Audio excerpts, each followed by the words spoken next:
Students ഇന്ന് ഞാൻ എടുക്കാൻ പോകുന്നത് FIUGP സിലബസ് അനുസരിച്ച് BCA പ്രോഗ്രാം പ്രൊവൈഡ് ചെയ്യുന്ന MDC ഡിജിറ്റൽ മാർക്കറ്റിംഗ് എന്ന് പറയുന്ന സബ്ജക്റ്റിൻ്റെ ഫസ്റ്റ് മൊഡ്യൂളാണ് ഡിജിറ്റൽ മാർക്കറ്റിംഗ് ബേസിസ്.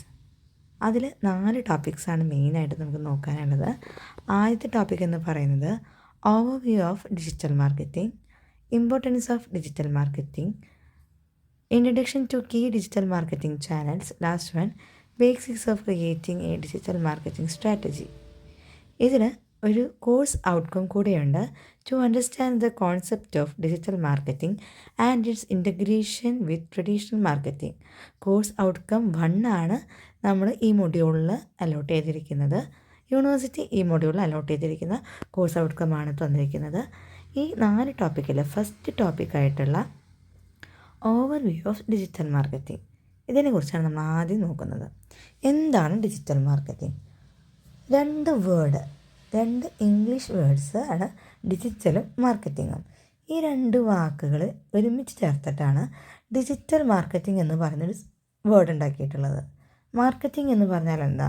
നമ്മളിപ്പോൾ BBA BCom സ്റ്റുഡൻസ് പഠിക്കുന്ന മാർക്കറ്റിംഗ് മാനേജ്മെൻറ്റ്, മാർക്കറ്റിംഗ് എന്ന് പറഞ്ഞ ഒരുപാട് കോഴ്സസ് ഉണ്ട്.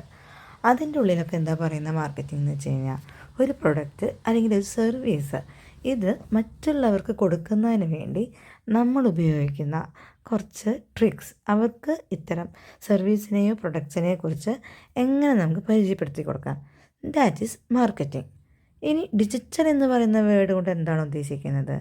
ഡിജിറ്റൽ എന്ന് പറഞ്ഞു കഴിഞ്ഞാൽ നമ്മളിപ്പോൾ നേരിട്ടോ അല്ലാതെയോ ചെയ്യുന്ന കാര്യങ്ങൾ ഡിജിറ്റൽ മാർഗം ഉപയോഗിച്ച് ചെയ്യുന്നതിനെയാണ് നമ്മൾ എന്ത് കാര്യം ഡിജിറ്റലൈസ് ചെയ്യാമെന്ന് പറയാം. ആദ്യമൊക്കെ നമ്മൾ പോസ്റ്റ് കാർഡ്സ് അയക്കുമായിരുന്നു, മെയിലുകൾ അയക്കുമായിരുന്നു, മെസ്സേജുകൾ അങ്ങോട്ടും ഇങ്ങോട്ടും കൈമാറുമായിരുന്നു. പിന്നീട് വാട്സപ്പൊക്കെ വന്നപ്പോൾ നമ്മൾ electronic mails, electronic message, electronic കോൾസൊക്കെ നമ്മൾ തുടങ്ങിയിട്ടുണ്ടായിരുന്നു. ഈ പറയുന്നതിനെയാണ് നമ്മൾ ഡിജിറ്റലൈസ് ചെയ്യാമെന്ന് പറയുക.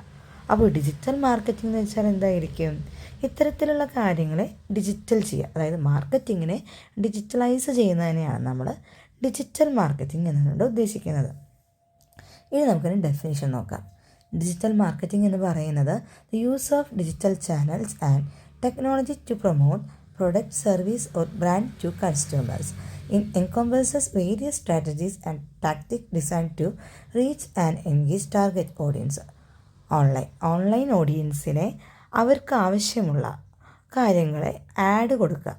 സോഷ്യൽ മീഡിയ അല്ലെങ്കിൽ മറ്റേതെങ്കിലും വെബ്സൈറ്റുകളൊക്കെ വെച്ചിട്ട് അവർക്ക് ഈ ഒരു പ്രൊഡക്റ്റ് അവർക്ക് ആവശ്യമാണെന്ന് തോന്നുകയാണെങ്കിൽ അവർക്കതിനെക്കുറിച്ചുള്ള അഡ്വർടൈസ്മെൻറ്റ് ഇൻ്റർനെറ്റ് വഴി കൊടുക്കുന്നതിനെയാണ് നമ്മൾ ഡിജിറ്റൽ മീഡിയ എന്ന് പറയുന്നത്. അപ്പോൾ എങ്ങനെയായിരിക്കും ഒരു ഡിജിറ്റൽ മീഡിയയിൽ ടാർഗറ്റഡ് ഓഡിയൻസിനെ കിട്ടുന്നത്? അതിനൊരുപാട് സോഫ്റ്റ്വെയർസ് നമുക്ക് അവൈലബിൾ ആയിട്ടുണ്ട്. കുക്കീസ് പോലുള്ള ഒരുപാട്, അല്ലെങ്കിൽ ഇപ്പോഴൊക്കെ AI അൽഗോരിതംസൊക്കെ വന്നിട്ടുണ്ട്. നമ്മുടെ നീഡ് അനുസരിച്ച് ആഡ് കൊടുക്കുന്നതിന് കണ്ടുപിടിക്കാൻ ഒരുപാട് AI അൽഗോരിതംസൊക്കെ നമ്മുടെ നാട്ടിലുണ്ട്. അപ്പോൾ അത്തരത്തിലുള്ള കാര്യങ്ങളൊക്കെ വെച്ചിട്ട് നമ്മൾ എന്ത് ചെയ്യുകയാണ്? ടാർഗറ്റഡ് ഓഡിയൻസിന് നമ്മൾ അത്തരത്തിലുള്ള ആഡുകൾ കൊടുക്കുകയാണ്. This field leverage the internet electronic devices to achieve marketing objective including brand awareness, generating leads and driving sales. അപ്പോൾ എല്ലാവർക്കും ഈ ഒരു ടോപ്പിക്ക് മനസ്സിലായെന്ന് വിശ്വസിക്കുകയാണ്. നെക്സ്റ്റ് പറയാൻ പോകുന്നത് ഏതൊക്കെ ടൈപ്പ് ഡിജിറ്റൽ മാർക്കറ്റിംഗ് ആണ് ഉള്ളത് എന്നാണ് ആ ഒരു ഫിഗറിൽ കാണിക്കുന്നത്. Search engine optimisation, search engine marketing, affiliate marketing, social media optimisation, last one email marketing. ഇതിന് ഓരോന്നിനായിട്ട് നമുക്ക് ഈ വരുന്ന ഭാഗങ്ങളിൽ പഠിക്കാനായിട്ടുണ്ട് കേട്ടോ. അതിന് നമ്മൾ നെക്സ്റ്റ് പറയാൻ പോകുന്നത് what are the importance of digital marketing four business മേഖലയിൽ ഇത്തരത്തിലുള്ള ഡിജിറ്റൽ മാർക്കറ്റിങ്ങിൻ്റെ ഇന്നത്തെ ഇമ്പോർട്ടൻസ് എന്താണ്? നമുക്ക് ആദ്യത്തെ നോക്കാം. വൈഡ് റീച്ച് എന്ന് പറഞ്ഞു വെച്ചാൽ എന്താ? ഡിജിറ്റൽ മാർക്കറ്റിംഗ് ഈ വേൾഡ് വൈഡ്, ഇപ്പോൾ നോർമൽ ഒരു മാർക്കറ്റിങ്ങിന് എടുത്തു കഴിഞ്ഞ് കഴിഞ്ഞാൽ നമ്മൾ ആദ്യ കാലത്തിലൊക്കെ ഒരു മാർക്കറ്റിംഗ് ചെയ്യാമെന്ന് വെച്ച് കഴിഞ്ഞാൽ അതൊരു ന്യൂസ് പേപ്പറിൽ ഒരു ആഡ് കൊടുക്കുക, അല്ലെങ്കിൽ നമ്മളിപ്പോൾ നമ്മുടെ വീടുകളിലൊക്കെ ഇരിക്കുമ്പോൾ നമുക്കറിയാം വോയിസ് ഇപ്പോൾ നമ്മൾ അനൗൺസ് ചെയ്ത് പോകുന്നുണ്ടായിരിക്കാം, പിന്നെ ഇത് നോട്ടീസ് ബോർഡിൽ പോകുന്നുണ്ടായിരിക്കാം. അങ്ങനെ അതൊക്കെ കഴിഞ്ഞ് കുറേ കാലമൊക്കെ കഴിഞ്ഞപ്പോൾ പിന്നെ ഇത് പരസ്യങ്ങളായിട്ട് TV യിൽ വന്നു തുടങ്ങി. അതൊക്കെ കഴിഞ്ഞ് നമ്മൾ ഇനി സോഷ്യൽ മീഡിയ ഉപയോഗിക്കാൻ തുടങ്ങിയപ്പോഴോ ഏറ്റവും കൂടുതൽ ആഡുകൾ സോഷ്യൽ മീഡിയ വഴിയായി നമുക്ക് കാണാൻ കിട്ടൽ. അതിനെയാണ് വൈഡ് റീച്ച് എന്ന് പറയുന്നത്. ഈ ഡിജിറ്റൽ മാർക്കറ്റിംഗ് വന്നപ്പോൾ മാർക്കറ്റിംഗ് എന്ന് പറയുന്നത് ഏറ്റവും കൂടുതൽ ഡിജിറ്റലൈസ് ചെയ്യാനായിട്ട് തുടങ്ങി. Digital marketing allows business to reach global audience, breaking down geographical barriers that traditional marketing method right now. അതായത് ഇന്നുള്ളതിൽ ഏറ്റവും കൂടുതൽ ആളുകൾ അവരുടെ ഒരു ബൗണ്ടറീസ് വിട്ടിട്ട് അവരുടെ പ്രൊഡക്റ്റ് മേടിക്കുന്നതിനാണെങ്കിലും സെയിൽ ചെയ്യുന്നതിനാണെങ്കിലും ഡിജിറ്റൽ മാർക്കറ്റിംഗ് യൂസ് ചെയ്യുന്നുണ്ട്. നമുക്കറിയാം, നമ്മളിപ്പോൾ വീട്ടിലിരുന്നിട്ട് നമ്മളിപ്പോൾ ഫ്ലിപ്കാർട്ടോ ആമസോണൊക്കെ വെച്ചിട്ട് ഇന്ത്യയിലുള്ള ഏത് പ്രൊഡക്റ്റ് അല്ലെങ്കിൽ പുറത്തുള്ള ഏത് പ്രൊഡക്ട്സും നമുക്ക് നമ്മുടെ വീട്ടിലേക്ക് ഡോർ ഡെലിവറി അനുസരിച്ച് കിട്ടും. ഇതൊക്കെ എന്താണ്? ഒരു തരത്തിലുള്ള ഡിജിറ്റൽ മാർക്കറ്റിംഗ് ആണ് അല്ലേ? അതും ഡിജിറ്റൽ മാർക്കറ്റിങ്ങിൻ്റെ ഏറ്റവും വലിയൊരു ബെനിഫിറ്റ് കൂടിയാണ് ഈ വൈഡ് റീച്ച്. ഇപ്പം നമ്മുടെയൊക്കെ ഏറ്റവും വലിയ നമ്മളൊക്കെ വീട്ടിലൊരു ചെറിയൊരു അച്ചാർ കമ്പനി തുടങ്ങി വയ്ക്കുക. ആ അച്ചാർ നമ്മുടെ 4 വീടുകൾക്ക് നമ്മൾ കൊടുക്കുമ്പോൾ നമുക്ക് കുറച്ച് കാശേ കിട്ടുള്ളൂ. എന്നാൽ അത്തരം ഇതൊരു ആഡ് കൊടുത്തു കഴിഞ്ഞാൽ ഒരു ഡിജിറ്റൽ മീഡിയയിൽ നമ്മൾ കൊടുത്തു കഴിഞ്ഞാൽ നമ്മുടെ നാടും കടന്ന് ചിലപ്പോൾ അത് കുറച്ചും കൂടി വൈഡായിട്ട് നമ്മുടെ ഈ പ്രൊഡക്റ്റിന് എന്തുണ്ടായിരിക്കാം, പബ്ലിസിറ്റി കിട്ടാനായിട്ട് ചാൻസസ് ഉണ്ട്. ഇതിനെയാണ് വൈഡ് റീച്ച് എന്നുകൊണ്ട് ഉദ്ദേശിക്കുന്നത്. Next, cost effective. Compared to traditional marketing channels like printer or TV, digital marketing offer more affordable and offers higher return of investment. ഇപ്പോൾ TV ആഡുകൾ, ന്യൂസ് പേപ്പർ ആഡുകളെ സംബന്ധിച്ച് ഡിജിറ്റൽ മാർക്കറ്റിംഗ് എന്ന് പറയുന്നത് കുറച്ചും കൂടി കോസ്റ്റ് എഫക്റ്റീവാണ്. ഒന്ന്, പേപ്പർലെസ് ആണ്.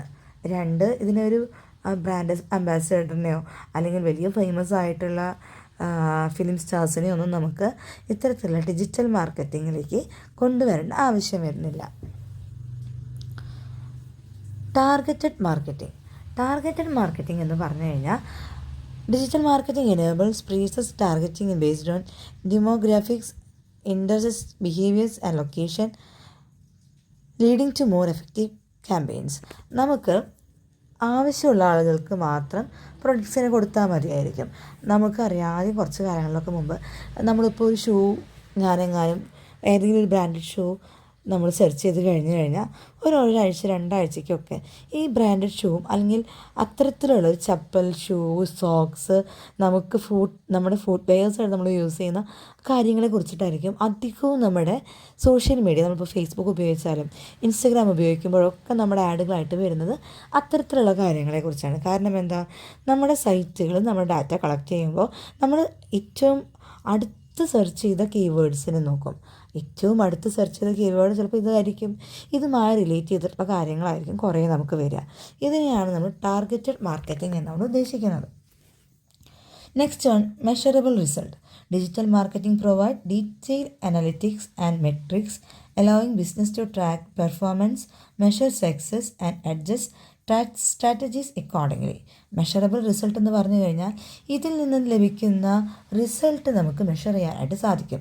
കാരണം നോർമൽ മാർക്കറ്റിംഗ് വഴി നമുക്ക് ലഭിക്കുന്ന റിസൾട്ട് ഇപ്പോൾ ഒരു തേർഡ് പേഴ്സൺ ഉണ്ടെങ്കിൽ അല്ലെങ്കിൽ നമ്മളതിന് കണ്ടിന്യൂസ് ഇവാലുവേറ്റ് ചെയ്താലാണ് നമുക്ക് അതിന് ഇപ്പോൾ ഒരു തരത്തിലുള്ള റിസൾട്ട് ഉണ്ടോ അല്ലെങ്കിൽ നമ്മൾ ചെയ്യുന്ന ഈ മാർക്കറ്റിംഗ് നഷ്ടത്തിലാണ് പോകുന്നത് നമുക്ക് മനസ്സിലാവാനായിട്ട് സാധിക്കുള്ളൂ. ലാഭം ഉണ്ടായാൽ കിട്ടും, ഇല്ലെങ്കിൽ അത് പോയി. അതെങ്ങനെയാണ്, ഏത് തരത്തിലുള്ള മാർക്കറ്റിംഗ് വഴിയാണ് നമുക്കത് കിട്ടിയെന്ന് ഉറപ്പിക്കാനായിട്ട് പറ്റത്തില്ല. എന്നാൽ ഡിജിറ്റൽ മാർക്കറ്റിംഗ് വഴിയാണെങ്കിൽ അതിനൊരു എവിടെയെങ്കിലും ഒക്കെ സ്റ്റോർ ചെയ്യുന്നുണ്ടോ നമ്മുടെ ഡാറ്റാ ബേസിലോ അല്ലെങ്കിൽ അതിനൊരു ഫീഡ്ബാക്കോ അല്ലെങ്കിൽ ഇന്ന ഒരു കണക്ഷനൊക്കെ നമുക്ക് ഈ ഡിജിറ്റൽ മാർക്കറ്റിംഗ് വഴി നമുക്ക് മനസ്സിലാവാനായിട്ട് സാധിക്കും. Engagement and interaction. Digital channel facilitate direct interaction with customers, fostering relationship, gathering feedback and enhancing customer experience. നമുക്കറിയാം, നമുക്കെന്ത് ചെയ്യുന്നുണ്ട്, നമ്മൾ പണ്ടൊക്കെ ഒരു ആഡ് കൊടുത്തു കഴിഞ്ഞാൽ ആ ആഡിലുള്ള സാധനങ്ങളുടെ ഫോട്ടോസ് ഉണ്ടെങ്കിൽ ഫോട്ടോ കണ്ടുപിടിക്കാം. ഒരാൾ പറഞ്ഞ് കേട്ടിട്ടുള്ള അറിവ് നമുക്ക് ലഭിക്കും. നിങ്ങൾ ഇന്ന ഒരു ഫിലിം സ്റ്റാർ വന്നിട്ട് പറയാണ് എൻ്റെ സൗന്ദര്യത്തിൻ്റെ രഹസ്യം ഈ ഒരു പ്രൊഡക്റ്റാണെന്ന് പറഞ്ഞു കഴിഞ്ഞാൽ നമുക്കത് വിശ്വസിച്ച് ആ സാധനം മേടിക്കേണ്ടതായിട്ട് വരുന്നുണ്ട്.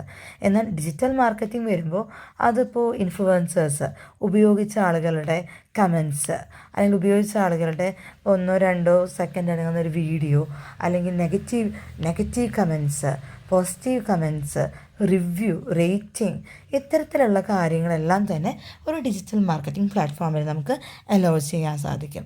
അതുകൊണ്ട് തന്നെ നമുക്ക് ഡിജിറ്റൽ മാർക്കറ്റിങ്ങിൽ ഒട്ടനവധി ഇൻ്ററാക്ഷൻസ് സാധിക്കുന്നുണ്ട്, ഫീഡ്ബാക്ക്സ് കിട്ടുന്നുണ്ട്, കസ്റ്റമേഴ്സിന് കുറച്ചും കൂടി നല്ല രീതിയിൽ എക്സ്പീരിയൻസ് ചെയ്യാനായിട്ട് സാധിക്കും. ലാസ്റ്റ് പോയിൻ്റാണ് flexibility and agility. The campaigns can be quickly adjusted based on real-time data and market conditions, allowing for more responsive and adaptive marketing efforts. നമുക്കറിയാം ഡിജിറ്റൽ മാർക്കറ്റിംഗ് എന്ന് പറയുന്നത് മോർ ഫ്ലെക്സിബിളാണ്, മറ്റുള്ളതിനൊക്കെ അപേക്ഷിച്ച് കുറച്ചും കൂടി ഫ്ലെക്സിബിളാണ്. പെട്ടെന്ന് തന്നെ ജനങ്ങളുടെ കയ്യിലേക്ക് ആഡ് അല്ലെങ്കിൽ ആ ഒരു മാർക്കറ്റിംഗ് എത്തും. അപ്പോൾ ഇന്നത്തെ ടോപ്പിക്ക് എല്ലാവർക്കും മനസ്സിലായെന്ന് വിശ്വസിക്കുന്നു. നമ്മൾ ആദ്യം എന്താണ് ഡിജിറ്റൽ മാർക്കറ്റിംഗ് എന്ന് പറഞ്ഞു, ജസ്റ്റ് അതിൻ്റെ ടൈപ്സ് നമ്മൾ നോക്കിയിട്ടുണ്ട്, പിന്നെ നമ്മളതിൻ്റെ ഇമ്പോർട്ടൻസ് നോക്കിയിട്ടുണ്ട്. Wide reach, cost effective, targeted marketing, measurable result, engagement and interaction, flexibility and agility. Thank you.